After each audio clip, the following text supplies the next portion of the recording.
Assalamualaikum warahmatullahi wabarakatuh.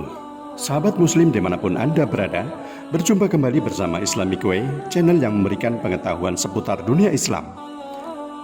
Sihir merupakan perbuatan hasad dengki seseorang dengan bantuan setan untuk mencapai tujuan tertentu. Sihir dilakukan dengan kekuatan ajaib seperti guna-guna atau mantra dengan tujuan tertentu termasuk mencelakai orang. Kejadian sihir adalah benar adanya. Dan Rasulullah SAW juga pernah terkena sihir oleh seorang tukang sihir yang bernama Labid dan putrinya. Hal ini disebutkan oleh Muhammad bin Ismail al-Bukhari, yaitu Imam Bukhari, bahwa sihir tersebut dapat dipatahkan sebab isyarah mimpi yang dialami Nabi Muhammad SAW.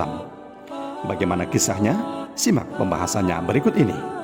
Namun sebelum lanjut videonya, jangan lupa untuk like, komen, dan subscribe channel ini.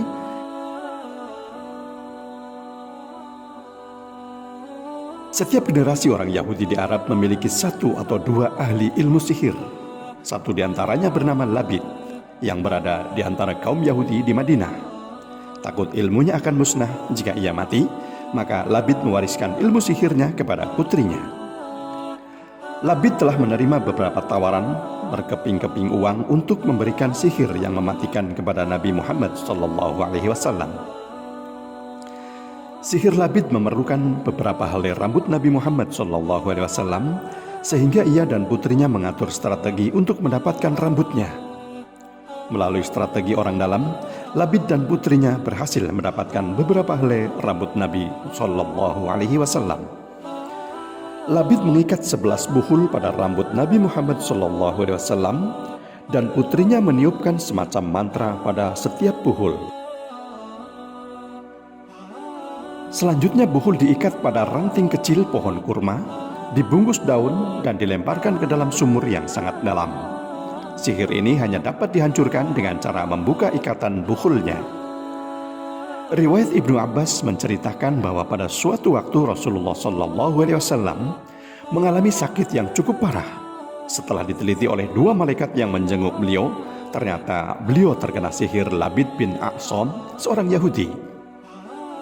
Sihirnya berupa gulungan ijuk yang terdiri dari 11 buhul pada seutas tali. Oleh karena itu, Allah yang Maha Agung memerintahkan Rasulullah SAW agar membaca dua surat ini, yaitu Al-Falaq dan An-Nas, yang terdiri dari 11 ayat.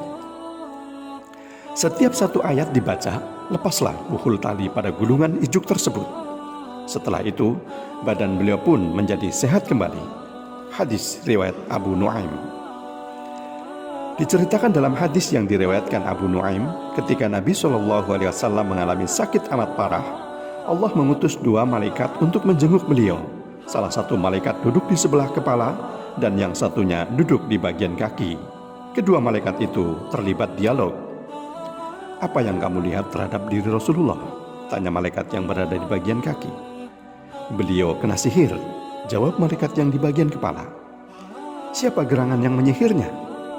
Jawab malaikat, "Labid bin Al-A'sam, seorang Yahudi.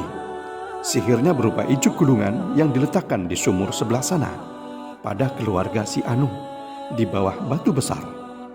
Maka timbalah air sumur dan angkatlah batu besar itu, kemudian ambil dan bakarlah ijuk tersebut." Rasulullah memperhatikan dialog tamunya itu. Esok harinya beliau memerintahkan Ammar bin Yasir dan sahabat untuk mendatangi sumur yang dikatakan malaikat. Ketika sampai di sumur, terlihat airnya sangat merah seperti darah. Maka air pun ditimba dan batu diangkat, gulungan ijuk itu dikeluarkan kemudian dibakar. Ketika diamati dalam gulungan ijuk terdapat 11 buhul pada seutas tali. Maka terbuktilah apa yang dikatakan malaikat yang berpura-pura menjadi tamu dan menjenguk Rasulullah. Malaikat menjelma sebagai manusia, dua insan yang bersaudara. Maka turunlah surat perlindungan Al-Falaq dan An-Nas. Sehubungan dengan sakitnya Rasulullah, beliau diperintahkan Allah Ta'ala membaca kedua surah tersebut.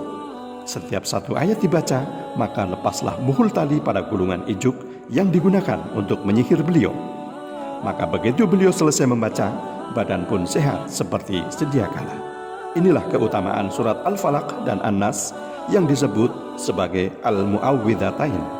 Surat ini dapat diamalkan untuk perlindungan dari kejahatan setan, jin, maupun sihir manusia. Semoga Allah selalu menjaga kita dari serangan sihir, guna-guna, santet, dan sebagainya. Amin ya rabbal alamin. Wassalamualaikum warahmatullahi wabarakatuh.